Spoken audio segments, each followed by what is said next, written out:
Dear God, I don't know why I feel so miserable right now. The way that I'm feeling doesn't feel any different than what I felt in the world. Only it's different because I was in the world and I was miserable. I didn't have you. And now I feel miserable even having you in my life. Sometimes I even think about going back into the world. Thoughts come to mind. Who would I hang out with now? Who would I go out with? I would have to start all over again making friends. But it just stops there. It's only a thought. And I know the enemy tries to use those thoughts. And those thoughts can turn into actions. And that's when I rely on your words the most.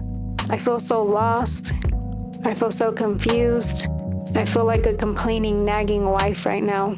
It's hard to serve you. There's no peace in my home. It feels like I'm hitting rock bottom and I'm crying and yelling out your name, but I feel like you're not here. It feels like you don't hear my voice. It feels like you're not with me, Lord. Sometimes I want to give up and say, what's the point? How can I feel miserable even having you in my life? It's no different than when I was in the world. I know that it's so simple to just open up my Bible, to just spend time with you, but sometimes it's so hard. It feels so far away. And I always make excuses that I'm too tired to open up my Bible, that I'm too tired to make time for you, or that I'm too busy to make time for you. But I know that I have to fight my flesh, and I have to push through even when I don't want to.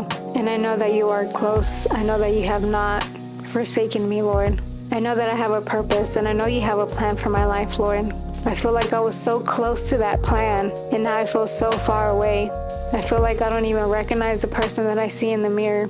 I felt like I was so radical. I was so on fire for you, Lord, and now I just don't feel that fire anymore. And everything that I've been through, it's like starting all over again. That you're renewing my mind because I learned things that were not of you. I learned things that weren't biblical. I'm doing things that I don't want to do. I'm doing things that I wasn't doing before. Sometimes it feels like it's just safer to be like the other Christians where they don't worry about things, that they don't see things the way that I see them, and they're just living their life. I start to compare myself, my walk with others, and I try to justify it and I try to make it okay. But I know that you've given me knowledge, wisdom, and discernment, that I should obey you, Lord, and not the world. Thank you for loving me. Thank you for not giving up on me. Thank you that you are close. Thank you that you're a good father. Thank you that you just love me unconditionally, that you understand what I'm going through, that you care for me. You care what I'm going through. You care about my feelings.